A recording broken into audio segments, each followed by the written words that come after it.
Hello student, जैसे कि math के कॉन्सेप्ट में हम लोग मैथ की सीरीज में आज क्या पढ़ेंगे बाबू? तो त्रिभुज पढ़ रहे थे। अब त्रिभुज कब समूह है कब समूह नहीं है इसके बारे में हम लोग चर्चा कर रहे थे, जिसमें आज की जो डिबेट होगा हम लोग का पता कैसे चलेगा कि पाइथागोरस से पता करेंगे कि न्यून कोण है कि सम कोण है कि अधिक कोण है। कैसे बाबू? पाइथागोरस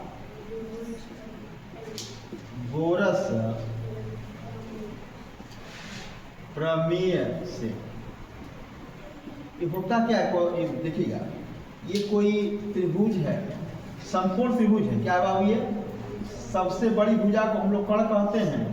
उसके बाद ये होता है हमारा आधार होता है, ये आधार होता है। ये क्या होता है बाबू? ये लंब होता है। तो उन्होंने एक यूनानी गणितज्ञ थे, उन्होंने फॉर्मूला बताया, कहा कि कर्ण का वर्ग सबसे जो बड़ी भुजा है उसका वर्ग शेष दो भुजाओं के वर्गों के योग के बराबर होता है। उन्होंने क्या बताया कि शेष अर्थात लंब का वर्ग प्लस क्या हो जाएगा बाबू?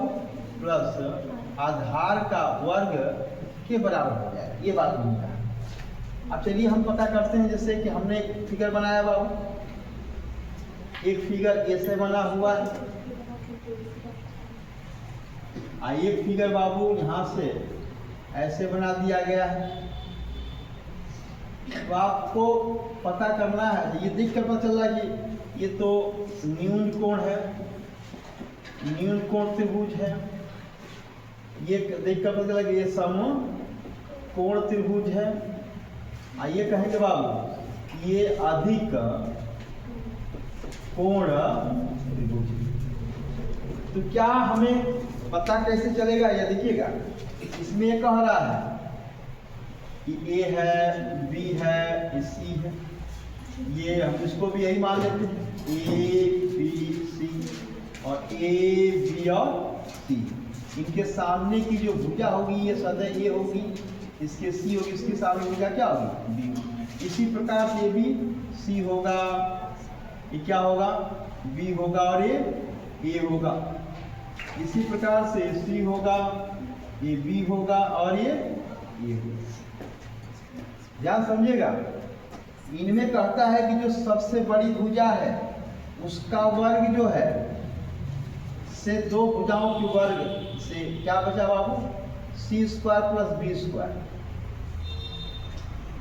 अब इनको ऐड करेंगे, ये छोटा होगा, क्या होगा? ये छोटा हो जाएगा।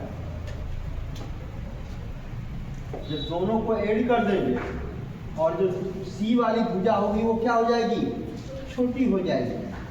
ठीक है, तो यह न्यून हो जाएगा।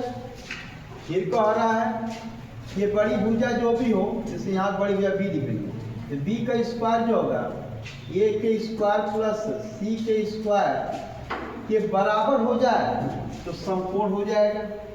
बड़ी भुजा छोटी हो जाए दो वर्गों के योग से। ठीक है, या ऐसे कर सकते हैं कि इसमें सी स्क्वायर प्लस बी स्क्वायर दोनों को जोड़कर ये दोनों का योग बड़ा हो जाए किससे? बड़ी से, या छोटा हो जाए किससे? बड़ी वाले से न्यून कोण होगा। और इसमें बड़ी भुजा क्या? बी स्क्वायर जो है सी स्क्वायर प्लस ए स्क्वायर क्या हो जाए? बराबर, या तो समकोण हो जाएगा। इसमें जो बड़ी साइड है ये बी है ना, बी का स्क्वायर बड़ा होगा, दोनों के योग से भी वो क्या हो जाएगा? दोनों को योग करें स्क्वायर कर तो भी उससे बड़ी वाली क्या रहेगी? हमेशा बड़ी होगी, तो वो हमेशा क्या हो जाएगी? यह अधिक हो जाएगा। अर्थात एक्यूट एंगल, राइट एंगल और ऑब्ट्यूज एंगल। क्या ये बात समझ में आया? कहने का मतलब है कि कोई भी बड़ी भुजा, हम प्रूफ करके दिखाते, देखिएगा। जैसे कोई कह दे, ऐसे पता करें, जैसे 3 है, 5 है या 4, मान लीजिए दो अलग अलग करके दिया हुआ साइड पता कीजिए, ये पता कीजिए, कंडीशन दे देगा कि बताइए अच्छा त्रिभुज कैसा है, हम क्या कहेंगे, तो त्रिभुज तो आप इसको दो तरह बता सकते हैं। तो एक तो हमने बताया था कि प्रत्येक भुजा को जोड़ें, दो भुजा का, ये 3 या 5, 3 या 5, ये 3 या 5 बड़ा होगा किससे, 4 से, बड़ा होगा 4 से, या 5 + 4 करेंगे तो 3 से बड़ा होगा, और 3 + 5 3 + 4 करेंगे तो 5 से बड़ा। पर हर हाल में त्रिभुज संभव है। अब त्रिभुज है कौन सा भाई, तो हम उसके लिए जानकारी कैसे निकालते हैं, ये चीजें पता करते हैं त्रिभुज है कैसा। तो सबसे बड़ी भुजा कौन है, तो 5 है ना, तो 5 का वर्ग जो होगा दो भुजाओं के वर्ग के, अगर हम छोड़ते हैं ये बाबू, ये क्या 25 हो जाएगा, ये 9 + 16 हो जाएगा, ये 25 और ये 25, आई देखिए ना, ये तो बराबर आ गया। तो बराबर हम क्या कहेंगे, त्रिभुज कैसा होगा, समकोण त्रिभुज होगा। क्या ये बात समझ में आया आप लोगों को। मेरा कहने का तात्पर्य है कि जब 3 साइडें दी हुई है तो पता नहीं चल जाएगा कि भाई ये त्रिभुज बन रहा है। कैसे पता चल रहा है, हमने आपको कंडीशन बताया था कि जब दो भुजाओं को जोड़कर यदि वो तीसरी से बड़ी होती है, दो भुजाएं कोई भी भुजा जोड़ते हैं और तीसरी से बड़ी हो रही है, देखिए 3 या 5 लिया 4 से बड़ा है, 5 4 लिया 3 से बड़ा है, 3 4 लिया 5 से बड़ा है, इसका मतलब ये त्रिभुज बन रहा है, त्रिभुज बनेगा। अच्छा त्रिभुज बनेगा तो कैसा त्रिभुज बनेगा, कि निर्कोण बनेगा, कि समकोण बनेगा, कि अधिकोण बनेगा। उसके लिए हम लोग किसका रूल अपनाएंगे, तो पाइथागोरस प्रमेय का प्रयोग करेंगे। उसके लिए जो सबसे बड़ी भुजा है उसका स्क्वायर से दो छोटे भुजाओं के वर्ग का योग। अच्छा इन बड़ी भुजा का वर्ग 25 होगा, इनका 3 का 9 होगा और 4 का 16 होगा, इनको ऐड किया गया तो 25, इसको भी ऐड, इसका मतलब दोनों के बीच में कैसा संबंध हो गया, इक्वल का संबंध हो गया। अब कहेंगे कि यह कैसा त्रिभुज है, समकोण त्रिभुज। नोट डाउन कीजिए। क्या ये बात समझ में आया क्या।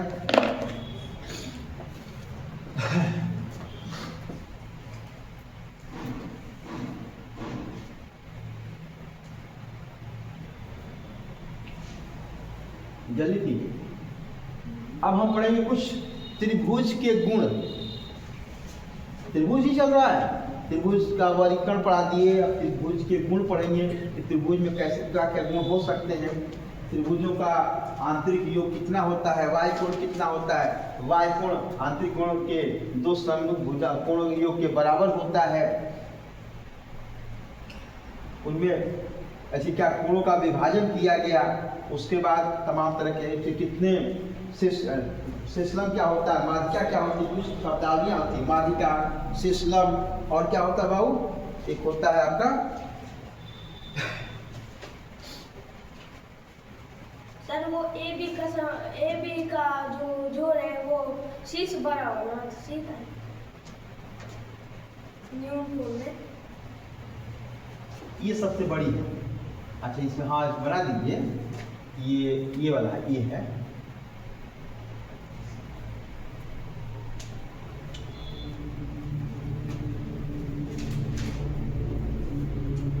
ये छोटा होगा ना, ये छोटा हो जाएगा।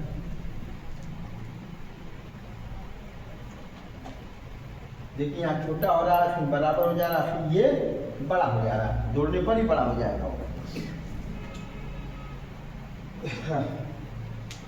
अब हम पढ़ेंगे बाबू त्रिभुज के गुण। त्रिभुज का पहला गुण कहता है कि त्रिभुज के आंतरिक कोणों का योग कितना होता है, तो लिखिएगा त्रिभुज के गुण। त्रिभुज का पहला गुण है कि त्रिभुज के अंतः कोणों का योग जो होता है बाबू कितना होता है, 180 होता है। सिद्ध कीजिए कि 180 अंश होता है, तो लीजिए दीजिए सिद्ध करते हैं।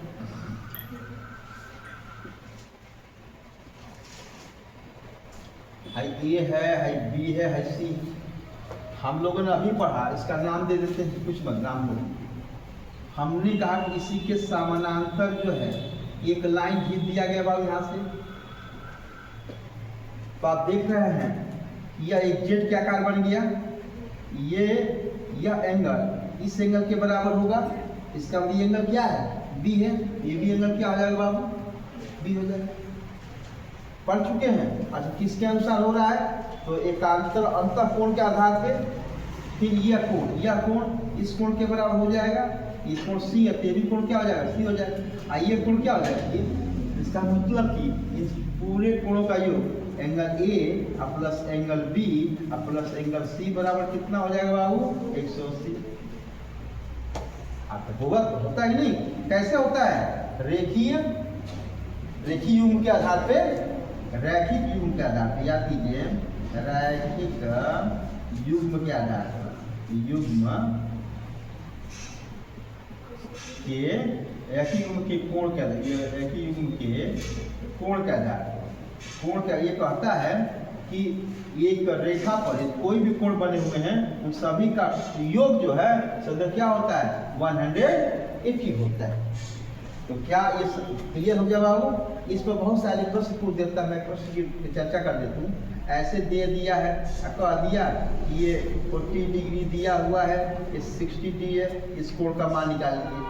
तो तुरंत बच्चा जानता है कि सबका योग 180 होता है।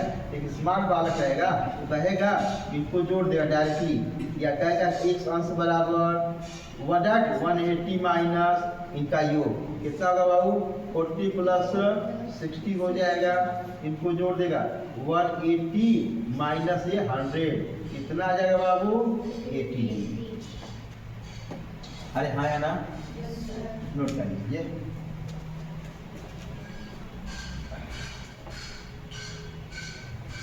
प्यारे बच्चों इसको इरेज कर दिया जाए क्या।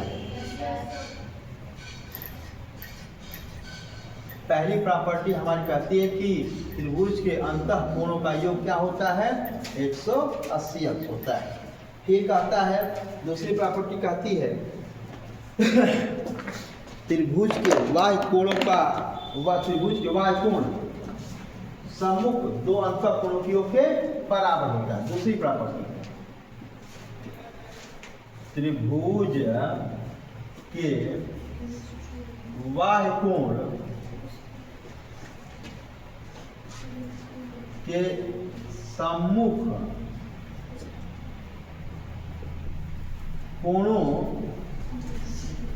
के योग कि क्या होता है बाबू बराबर होता है क्या कह रहा है। जैसे मान लीजिए कि ऐसे कोई बना हुआ है, देखिए ये जैसे बन गया, यही हमारा क्या वाई कोण है, इसके जस्ट सामने है ए है बी है सी है डी है, मतलब इसके सामने तो ए कोण, तो कोण ए सी बी बराबर होगा, सामने कोण ये दो कोण है ना, तो कोण ए प्लस कोण बी ये हो गया। इसी प्रकार से बहुत सारे हो सकता है, इसको भी बढ़ा देंगे, इधर ही बढ़ा दें, इसको बढ़ा दे सकते हैं, ये कोण हो जाएगा, इसको बढ़ा देते हैं ये कोण हो जाएगा। तो इसको मान लेते हैं, ये मान लेते हैं बाबू, इसको क्या मान लिए, इसको यह मान लीजिए। इस तरह क्या दिखा देंगे तो क्या क्या हो जाएगा बताइए फटाफट। इसमें आ जाइए तो कोण सी बी ई बराबर होगा इसके सामने ये कोण angle A plus angle C के। अब इसके देखिए तो B angle B A F बराबर हो जाएगा इसके सामने angle B plus angle C के। इस पर एक सवाल देखिए मेरे प्यारे बच्चों, ऐसे बना हुआ है, जैसे ऐसे दिया हुआ है, यहाँ 120 दे दिया है और सवाल को दिया कि या x दे दिया या 40 दे दिया है, मतलब कि ये पूछ दिया। तो हमें पता है कि ये बाह्य कोण है, इस बाह्य कोण के सामने के योग के बराबर है, इसका मतलब कि इन दोनों के योग इसके बराबर है। तो डायरेक्ट लगा सकते हैं ना, x बराबर क्या होगा 120 में से एक 40 क्या करेंगे बाबू माइनस कर देंगे। तो क्या ये बात समझ में आया क्या, ये 50 हो जाएगा। अरे हाँ ना, किसी को कोई डाउट है यहाँ तक, नहीं डाउट है तो इसको कंटिन्यू लिखते रहें। और कहीं भी आपको संदेह हो रहा तो पूछें। दो प्रॉपर्टी पढ़ ली हम लोग। त्रिभुज के अंतःकोणों का योग 180 अंश कैसे होगा ये भी दिखा दिए। त्रिभुज के वाय कोणों के समूह कोणों का योग क्या होता है, बराबर होता है, यहाँ दिखा दिया गया। और इनमें से सवाल बहुत सवाल कैसे पूछ सकता है, ये भी पूछ सकता है, हमने आपको बताया था। इसको पूछने के तुरंत कौन सा रेकिंग वाले कोण 180 में से माइनस कर देंगे, इसका तो निकल जाएगा। इनमें से कोई पूछता है तो इसका, अब इनमें से कोई ये दिया है देखिए यहाँ वाला ऐसे बना सकता है, इनका सम करेंगे 180 में से क्या कर देंगे, माइनस कर देंगे। तो ये दो प्रॉपर्टी समझ में आ गई। क्या अब इसको इरेज करें, आज प्रॉपर्टी खत्म करते हैं, उसके बाद हम लोग कुछ 2-3 शब्दावलियां हैं, उसके बाद इसके 4 केंद्र होते हैं, मुख्य रूप से 4 केंद्र होते हैं। त्रिभुज जो पढ़ेंगे, उसके बाद सर्वांशम पढ़ेंगे, उसके बाद क्या पढ़ेंगे बाबू, उसके बाद सर्वांशम के बाद समरूपता पढ़ेंगे, उसके बाद पूरा का पूरा कुछ प्रमेय है उसको भी पढ़ लिया जाएगा। ये रहा तीसरा कह रहा है बाबू कि जब ये रहा, समझिएगा ये त्रिभुज दिया हुआ है, ऐसे में लिख दो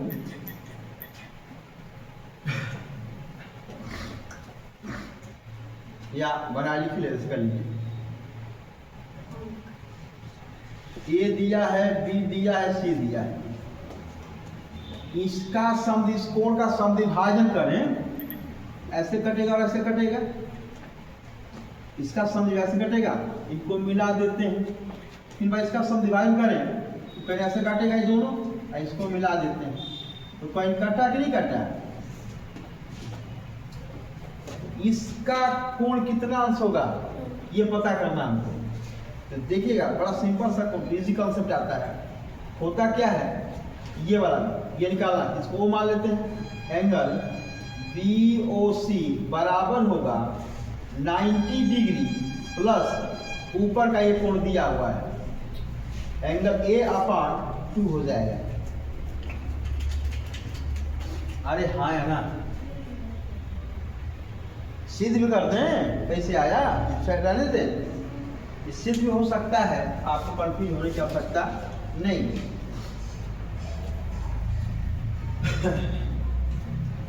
सिद्ध करना होगा तो बहुत इनको तीनों प्लस करेंगे, ऐसे करेंगे, एंगल हाफ हो जाएगा, ये हाफ है, एंगल B/2 प्लस एंगल पूरा full, angle BOC plus angle ये हाफ हो जाएगा, क्या हो जाएगा बाबू, एंगल C/2 हो जाएगा। अरे हाँ है ना। अच्छा अब बराबर क्या होता है बाबू, कहीं कि 180, ये इनका ट्रायंगल है 180 ना होगा, इनको ऐड करेंगे, एंगल B प्लस अच्छा एंगल इतना प्लस एंगल C/2 हो जाएगा। इधर करते हैं, इधर एंगल BOC बराबर हो गया, इन दोनों को 180 माइनस इन सबको इधर करते हैं, तो angle B/2 plus angle C/2। हम लोगों ने पढ़ा, अभी पढ़ा बाबू, क्या पढ़ा ध्यान दीजिएगा, angle A plus angle B plus angle C बराबर 180 होता है, हाँ है ना। चलिए हमने कहा कि दोनों पक्षों में 2-2 से भाग दे दिया, तो कटेगा बाबू, एंगल A/2 बराबर, इसको इधर कर दें, तो क्या ये 90, क्या ये बाबू, अच्छा इसको 90 ये लिख सकते हैं इतना, या इसको इधर कर लें, angle B/2 plus angle C/2 बराबर हो जाएगा बाबू, ये 90 minus 1 angle half angle A/2 हो जाएगा, ये वैल्यू इधर कर दिया गया। अच्छा इसमें इतनी वैल्यू रख दो, तो आया वैल्यू रख देंगे तो क्या बात के निकल आए, तो एंगल BOC बराबर होगा 180 माइनस इतना बराबर क्या है 90 प्लस हो जाएगा एंगल A/2 हो जाएगा, इसको माइनस कर देंगे, एंगल BOC बराबर 90 डिग्री प्लस एंगल A/2, ये रहा। सिद्ध कैसे हुआ, मैंने सिद्ध कर दिया। मतलब ये सब कि जब भी किसी एंगल का हम बाइसेक्ट करेंगे तो जहाँ मिलेगा तो ये जो बिंदु बन रहा है इसका एंगल का कोण जो होगा वह 90 प्लस एंगल ए अपॉन 2 हो जाएगा। जैसे नोट कीजिए,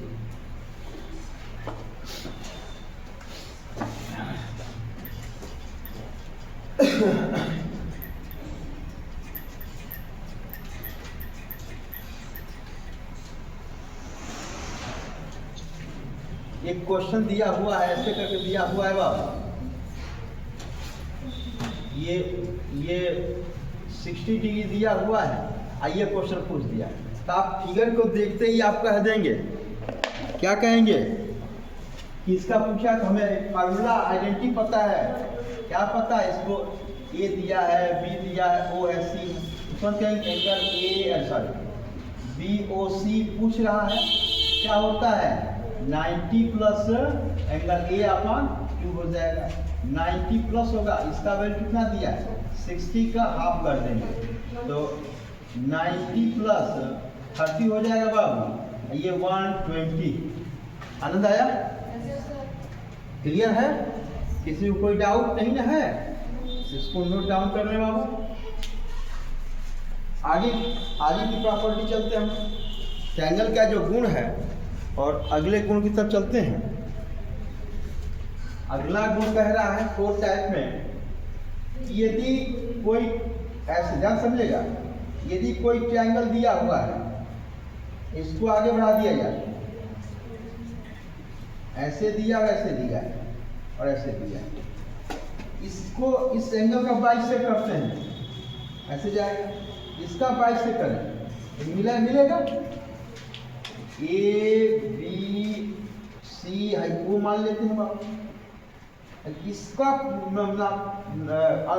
एंगल पूछ देता है तो क्या करना होगा, तो समझिएगा वही चीज है सेम, यहाँ अंदर दिया है तो पॉजिटिव होगा, फार्मूला इसका यही होगा, वो एंगल बी ओ सी हो जाएगा 90 minus angle A upon low plus. इस पर एक सवाल देख लीजिए, ऐसा कोई बना हुआ है, ऐसे दिया हुआ है, ऐसे बना है, ये 120 दिया है बाबू, इसका पूछ दिया, तो दिमाग में आप लोग सर ये तो 120, इसका फार्मूला ए बी सी है, ये ओ दिया है तो एंगल बी ओ सी बराबर होता है 90 माइनस एंगल ए अपॉन 2 होता है, ये वैल्यू तो दे दिया है माइनस वाई को 90 माइनस, इसका पूछ रहा है एंगल ए अपॉन 2 हो जाएगा, इसको इधर लाएंगे, इसको इधर करेंगे, ठीक है? क्या करें बाबू, या इसको इधर लाते हैं,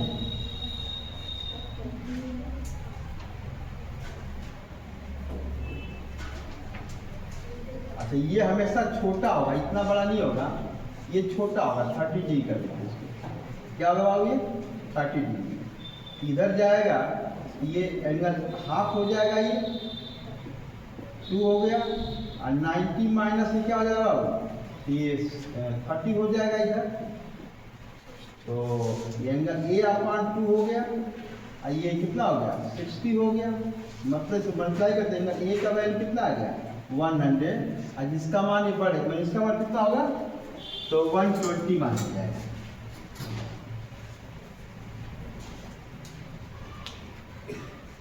बस ये छोटी सी इसकी प्रॉपर्टी थी, बात समझ में आ गया। अब हम लोग कुछ शब्दावली लिखेंगे, यहाँ तक रहने दीजिए। Okay my dear student, thank you.